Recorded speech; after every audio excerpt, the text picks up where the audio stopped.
Okay, alright. Update post tayo sa update for today ganap, guys. Eto na naman tayo, guys, sa mga update natin tungkol sa update. Hey, guys! Ito na naman tayo, guys, ha. Ayon dito sa ating legit na sources ay may binubuo na naman na movie sila Alden Richard at saka si Catherine Bernardo, guys. Alam naman din natin na napakahusay nila sa lahat. Kaya tayo po ay nag-aabang-abang na naman. Kaya pala yung sinasabi nila na panay ng umiba na yung ugali ni Catherine. Dahil pala dun sa kanilang gaganapin na movie. Kumbaga ay iba na yung character ni Catherine dun. Pero kumbaga napapractice lang siya. Pero huwag naman po natin sana i-bash kung ano man yung nakita natin na kakaiba kay Catherine. Kasi nga po, normal lang naman bilang isang artista na may mga sarili din tayong style, or kung gusto naman natin baguhin yung ating mga style sa buhay, ay pwede naman po yan at saka wala namang nagbabawal sa atin kasi karapatan naman natin yan bilang tao. Pero sana naman, guys, ay isipin din natin na si Catherine po ay kagaya natin na tao. Hindi po naman porke artista ka at kung ano yung gusto ng mga fans na yung bang yun na yung gusto lang nila sa kanya ay hindi na magbabago yun. Kasi guys, ito lang yung advice natin na ayon din dito sinusunod din naman ni Catherine yung gusto ng kanya mga fans. Pero may mga time din na gusto din niya mag-out sa kanyang mismong sarili. Dahil po ang pag-out kasi ay nakakabigay sa kanya ng malayang pananaw. Ibig sabihin po yan, guys, ay hindi naman natin pwedeng balutin si Catherine kung ano yung gusto natin. Ewan ko sa mga feeling na fans dyan na nagbabash naman kay Catherine ay parang kung ayaw nila ba na maging happy si Catherine at gusto lang nila na nagluluknuk si Catherine sa kalungkutan. Yun yung gusto nila kasi. Ayaw nilang makita na maging masaya si Catherine sa kanyang buhay. At kinukumpara naman po si Catherine kay Andrea dun sa ABS-CBN Ball na may kaugnayan na naman daw si Catherine sa kaguluhan dun. Of course, guys, kung ikaw yung tatanungin, kailangan pa ba nga na magselos si Daniel Padilla kay Kyle Echari? Na yung si Kyle Echari naman, guys, is barkada naman yun ni Andrea Brillantes. Ang kinukunik kasi dito, guys, is nagselos daw si Daniel Padilla dahil sobrang hawak daw ni Kyle Echari kay Catherine. Pero ang tunayan naman dito, guys, is dati na palang nagseselos si Daniel Padilla kasi barkada po ni Kyle Echari si Andrea na kung saan ay nauugnay din yun sa hiwalayan nila ni Catherine Bernardo. Kasi ayon din dito sa ating legit na sources ay dun sa kondo ni Daniel Padilla ay namamalagi pala si Andrea dun. Nasa kanila po yan kung papatunayan nila or hindi. Kasi nga po ang pagseselos kasi parang inuugnay kay Catherine. Parang si Catherine yung point of view kung bakit daw nagselos si Daniel Padilla. Hindi po.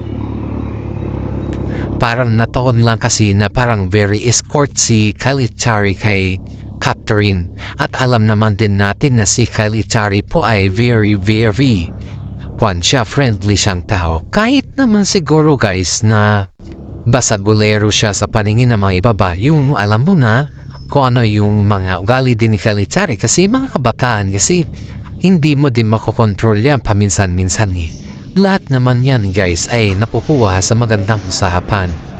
Pero ito kasi si Daniel Padilla, matagal na pong nag-iinit ito kay Kyle Echari noon pa man. Kasi alam natin lahat si Kyle Echari ay pinakamatalik na kaibigan ni Andrea at si Kyle naman din po ay may pagtingin din kay Andrea. At ganoon din po si Andrea may pagtingin din kay Kyle Echari. Pero dahil nga po nirerespeto nila yung kaibigan na salita ay para makaibigan, matalik na makaibigan na lang po sila. Ang unang kaguluhan po sa ball, sa ABS Ball po ay hindi nagsimula kay Catherine kundi lumapit si Daniel. At iyon po yung simula. Kaya pala guys, ayaw pumunta or dumalo si Alden Richard dun sa ball dahil alam niya na nandun si Daniel. At alam naman din natin na kapag nandun si Daniel, mainit si Daniel kay Alden Richard. Diba? Kaya nga lahat ng mga kwan po ay napaka respetado, matikuloso at kumbaga guys is alam ni Alden Richard, napaka-matured ni Alden Richard mag-isip. Dahil hindi niya hinayaan yung sarili niya na maging sentro ng kaguluhan. Dahil alam naman din natin na si Daniel po ay naghahamon yan kay Alden. Dahil hindi na kasi pinapansin ni Catherine Bernardo si Daniel Padilla. Buti na lang at nandun si mami ni Daniel na si Carla at siya po yung umawat at kinuha niya na si Daniel dahil alam niya naman na darating sa punto na may makakaandakulo. Kasi lahat sa mga ABS-CBN ball guys hindi lang kasi nila ito pinapublish. Halos lahat ng mga ABS-CBN ball na nagaganap ever since ay may mga artista talaga na nag-iinitan dahil nga po sa mga babae ba, sa mga experience sila or sa mga ex nila na nandun si present at nandun din si ex. Syempre mainit talaga.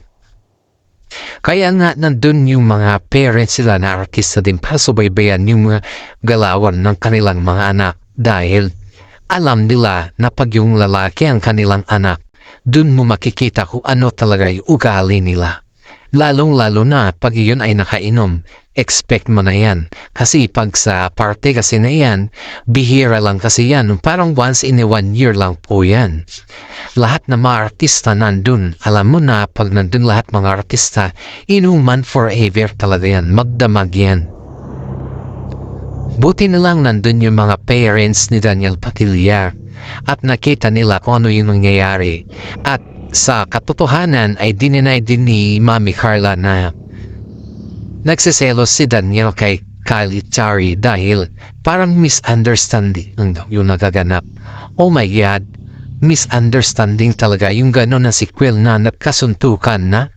At saka si Labajo, si LG Labajo, kita nyo naman yun? Yung may bukol sa mata, may black eye. Aba, kung makapaghamon naman kasi to, akala mo kayang-kayang si Richard Gomez, si Richard Gutierrez Si Richard Gutierrez may kwan na yun, may napatunayan na yun sa showbiz. Samantala itong bata na to, akala mo makapaghamon, akala mo siya na.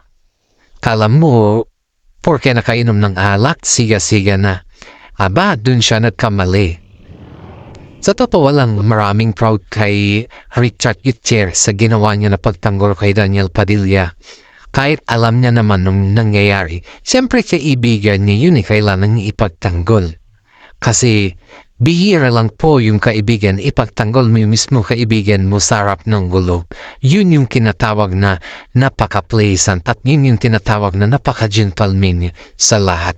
Ang dami na appreciate, ang dami nang appreciate kay Richard Gutierrez dyan na karakter niya guys. At hindi lahat ng mga kaibigan kaya mo ipagtanggol sa lahat ng bagay. Pero itong si Richard Gutierrez, wow, ang sarap sa pakiramdam guys na pinagtanggol niya talaga. Yan yung sinasabi natin na tunay na kaibigan. Yung kaya ka ni ipagtanggol sa oras ng gulo. Diba? Kaya proud na proud yung mga netizen kay Richard Gutierrez dahil sa kanyang katangian na pinakita dun sa ball at kitang-kita naman natin yung kahansaman ni Richard dun. Balik po tayo kay Catherine guys. Nakipag-shake hand naman po si Richard kay Catherine dahil nga po ang nababas kasi doon ay si Catherine daw yung kaya daw nagkaroon ng gulo ay dahil daw kay Catherine at Tyre na talagang pinatindi daw ni Kyle na paghawak kay Catherine para magselos daw si Daniel Padilla. Ang tanong guys, bakit nagselos si Daniel Padilla? Pero ang katunayan naman guys, hindi naman kay Catherine yung pinagsiselosan niya, kundi si Andrea. Kasi di ba hawak-hawak ni Kalichari si Catherine tapos sumapit si Andrea. Nagkaroon ng konting tanong konting kamustahan. Siyempre magkaibigan mga yun guys eh. At saka siyempre alam mo naman si Kel, pagkaibigan yung tao, kaibigan talaga ang turing. Pero itong si Daniel talaga, naghahanap lang ng panahon para makausap niya si Catherine. Pero kita daw na makasama ni Catherine doon is na nilalayo talaga ni Catherine yung kanyang sarili kay Daniel dahil alam niya na naghahanap lang ng panahon or tempo si Daniel para kay Catherine. Pero kumbaga tinitignan niya lang kung saan yung availability na oras kay Catherine. Nakita daw kasi ni Daniel na umaaligid si Kyle kay Catherine kapag lumalapit si Daniel ay lumalayo din kasi si Catherine. Kaya napansin daw ni Kyle na medyo may gustong ipapahiwatig si Daniel sa kanya na layuan mo muna si Catherine para kausapin ko siya. Parang ganon siguro. Pero si Catherine daw guys ay nakita daw ng mga iba nilang kaibigan dun na talagang ayaw niyang kausapin si Daniel. Kaya inaksyonan daw si Kyle at ito naman si Andrea lumapit daw kay Kyle at yun nag-usap daw sila ni Kyle. Dun na naman yung nakita ni Daniel na napahawak daw si Kyle dun sa baywang ni Andrea. Dun na daw nag-spark yung galit ni Daniel Padilla guys. Kaya kung tutuusin natin ay hindi siya nagsiselos kay Catherine kundi kay Andrea yung reason. Kaya ang daming nagsasabi na parang pinapalabas ng nila na si Daniel Padilla nagsiselos kay Kyle dahil kay Catherine dahil hindi niya binigyan ng space yung dalawa. Hindi po guys, ang totoo talaga is kay Andrea Brillantes. Kaya nga po si Andrea that time nung nakita daw ni Daniel na sobrang yung hawak ni Kyle kay Andrea ay medyo lumayo daw si Andrea kasi inaksyonan daw niya. Si Daniel daw ay inaksyonan niya si Andrea. Siyempre alam mo naman na may tinatago sila Andrea, diba? Kapag ikaw naman ay may something kayong dalawa, aba siyempre sa mata pa lang ng kasama mo, alam mo na ang meaning yun. Alam mo na kailangan mo nang lumayo. At saka isipin mo din na yung mata pa lang niya, alam mo na may something na. Kaya yung sa atin dito guys, wag natin pahabain yung issue na nagsiselo si Daniel Padilla kay Kyle dahil kay Catherine, kundi dahil kay Andrea. Ang management nila Catherine guys ay kinuusap daw sila na masinsinan. After that event, kinubukasan ay nagkaroon ata ng konting usapan sa kanila. Siyempre hindi naman sila pinagharap guys kasi nga po alam naman din natin na ayaw talaga ni Catherine kay Daniel na kausapin Ayaw niya talaga mabigay ng mga space or time kay Daniel. Kasi kilala naman natin si Daniel Gusto niya talagang makuha si Catherine kahit kailan. At alam naman din natin na si Daniel ay may nililigawan na nasa Baguio. Ganong katindi si Daniel. Kaya kinuusap daw, ayon dito sa ating legit na sources, ay kinuusap daw si Catherine ng personal ng kanyang mga management at dun sa mga boss ng ABS-CBN kung ano yung umpisa ng kaguluhan doon. At iyon po ay inamin naman ni Catherine na hindi siya nag-umpisa at inamin din yun ni Kyle na hindi naman sila nag-umpisa kundi nagselos si Daniel dahil yung sa paghawak ni Kyle kay Andrea. Kaya nga po natatawa na lang daw yung management nila dahil ang lumalabas sa media ay nagsiselos si Daniel dahil kay Catherine sa paghawak ni Kyle.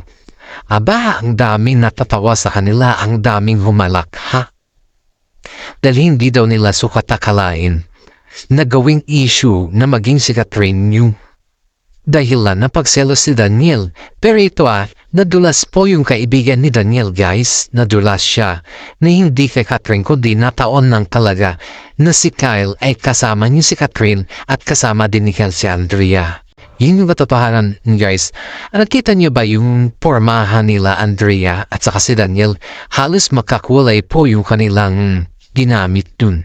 Dahil tignan mo, mas terno pa nga sila kumpara kay Catherine, diba? Dun mo nakikita guys na may kaugnayan pa rin yung dalawa. Ito pa, hindi lang po kaugnayan, kundi si Catherine din po ay talagang gustong-gusto niya na pumunta si Alden dun para si Alden yung magiging escort niya. Pero si Alden kasi napaka-mature niya mag-isip, ayaw niya kasi ng gulo. Kaya ito, nagkaroon na naman ng issue na si Alden Richard daw ay talagang ayaw kay Catherine. Pero hindi yan totoo guys, kasi may gagawin silang movie sa ngayon. At yun po ay inaabangan na ng lahat. At yung movie na yun guys, hindi na sa Amerika, kundi ibang bansa na naman. So, ibig sabihin, magkasama na naman sila dun. Babalik na naman yung Kat din dahil ang asam talaga ng mga fans ay babalik ang Kat Del sa kanilang movie dahil sobrang lakas ng Kat din guys. Pero itong si Alden kasi guys, hindi niya pinapatulang kung anong klaseng pambaba sa kanya patungkol kay Daniel Padilla. Kasi pag iyan ay pinapatulan mo talaga, iyan ay lalawak at dumadami ang issue. Kaya itong si Alden Richard guys ay naging matino siya at naging practical siya. At napaka-mature niya mo isip. Siyempre, ikaw ba naman, Alden Richard ka? Habol at habor talaga yung mga babae sa'yo. Sa ganyan ba naman na ang galing mo? Sa pag-arte, pati si Catherine Bernardo sa iyo ay napasubak. Alam niya si Catherine guys, ayon dito sa ating legit na sources nahuhulog na daw kay Alden Richard sa kanya. Of course guys, sabi nga dito sa ating legit na sources ay nahuhulog na daw si Catherine kay Alden Richard. Kasi nga daw sa galawan ni Alden ay talagang mahuhulog ka. Kahit daw sinong babae dyan guys na kasama ni Alden sa pelikula or sa movie, assist talaga siya. Kumbaga guys is wala kang masabi. Lahat na mga gusto mo kainin, wano yung lalong-lalo na guys sa pagkain. Sobrang assist po si Alden Richard kay Catherine. Pati sa mga paghawak sa mga damit or something na yung pagwalk ni Catherine or yung mga bag ni Catherine na medyo marami ay talagang kitang-kita mo daw yung gentleman ni Alden Richard dyan guys. Kaya ang dami nagsasabi na kinokontrol lang daw ni Alden yung kanyang sarili dahil syempre ang dami nga din nagsasabi na hindi pa daw ready si Catherine. Ang sabi nga ni Catherine is single pa siya Wala namang formal na reaction si Mami Min dun kasi may nakapagsabi sa atin dito na si Ogie Diaz na si Catherine daw ay palagi daw sa Lucena at palagi daw sila doon nakikita ni Mayor. O diba? Si Mark daw. Kaya daw nagkaroon ng alitan sila Mami Min at saka si Catherine dahil daw sa kanya. Aba, ang katotohanan guys kinumpirma ni Catherine na single siya at ready to mingle. Yung mga issue din na kaya daw hindi na daw nag-i-effort si Daniel kay Catherine kasi hindi na daw pwede kasi nandyan si Mark. Aba, wala din po yung katotohanan guys. Kasi ang katotohanan talaga, single pa si Catherine at hihintayin na lamang niya kung ano yung magiging resulta yung sa kanya na ni Alden Richard. Kasi may mga pangako pala sila sa isa't isa guys na kung makapaghintay daw si Alden na maging ready si Catherine ay yun na daw yung sign na magpakasal sila. You know guys si Daniel ay inaasahan niya talaga na magpapakasal sila ni Catherine at the age of 30 niya.